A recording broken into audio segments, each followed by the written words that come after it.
Well, I think we're still making enough mistakes to shoot ourselves in the foot and hold us back to from getting over that hump, which uh, it stinks to lose, and that be the reason. But on the flip side, it's also encouraging because it doesn't matter if we're not matched up as well as the other team in terms of size and ability.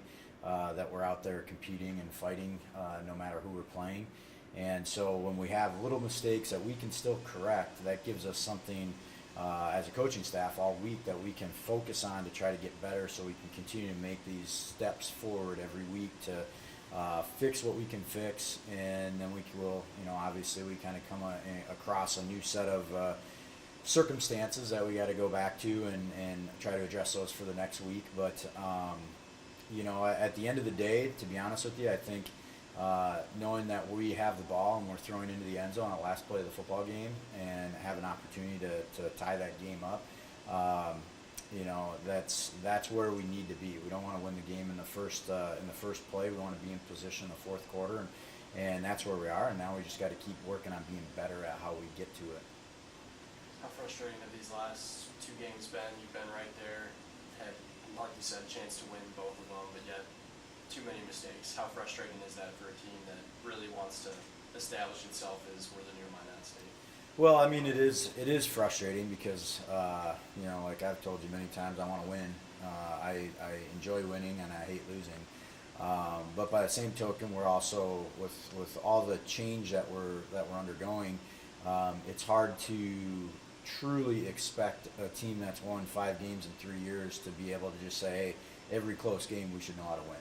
And that's not where we're at right now. And there's things that happen in the game that we need to do and we might fail at, but we need to do it to build as we go forward. So give you an example, when we go for it in the fourth quarter on 4th and 1, and we're down by a score, and we're going to run a power run play to get that first yard, or that 1 yard to get the first down. And it doesn't matter who knows that we're going to run that play. We're going to do it because we also need to establish a mental toughness within our team and understand that if it's 1 yard to go, we're just going to hammer this ball between the tackles, and we need to prove that we can be better than the team that we're going against to get that 1 yard. And same way on defense. If it's 3rd and short, we're gonna run the same defensive call, and it doesn't matter if they know that it's coming.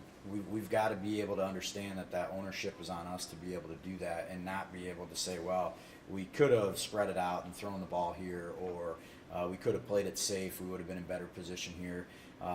If we fail, we got to learn from why we're failing at it. And so, yeah, it is frustrating, but it's also something that gives us something to build on going forward, because we're literally 3 games into this program and what we're trying to do.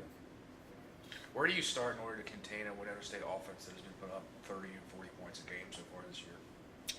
Well, we're still kind of in the process of breaking them down and getting to know who they are.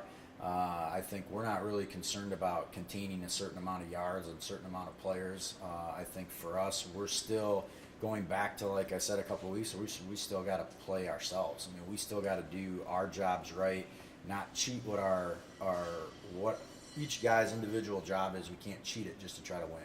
I don't want us to win at all costs. I want us to be able to do our jobs, and if we do them correctly and put ourselves in position to win, then that's what we'll do. But we're not going to worry about all that stuff. We'll let Winona State worry about trying to do all that stuff on their own. A couple positive plays from Zach early, and then a couple costly turnovers there at the end. Is he still your guy moving forward, or is Andy going to get a look here? Zach still has 100% faith in us, and we have 100% faith in him. I think it's really easy to look at 2 plays and say, well, he threw this interception here, this interception there.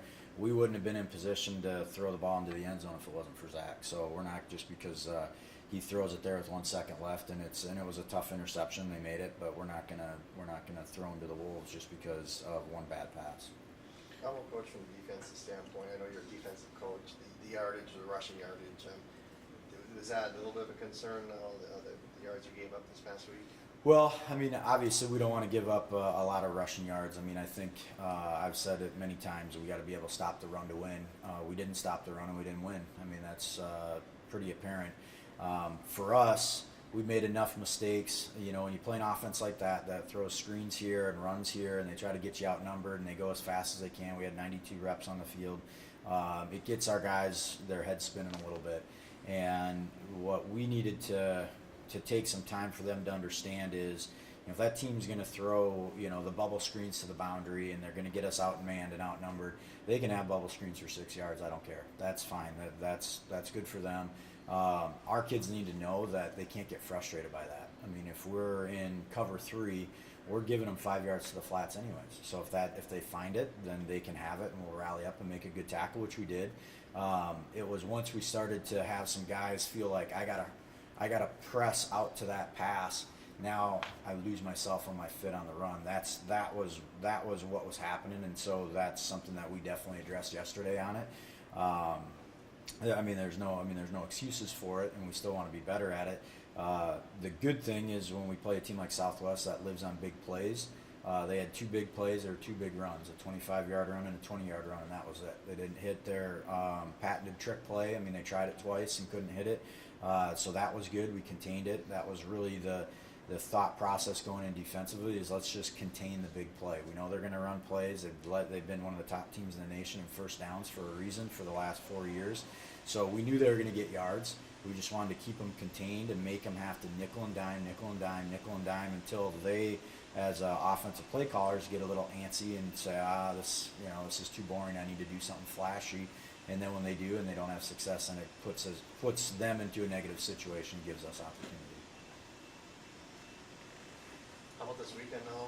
Winona coming up. What do you know about them? What kind of matchup are you expecting there? You know, we don't know much we've just started watching them on film. I think the one thing I can tell you is with their change at quarterback, with Jack Nelson having graduated and they got a new quarterback in there, they've kind of gone backwards in terms of they're more of the offense they were about 3 years ago than what they were last year, just in terms of what they're doing, how they're calling their plays, the type of plays that they're running.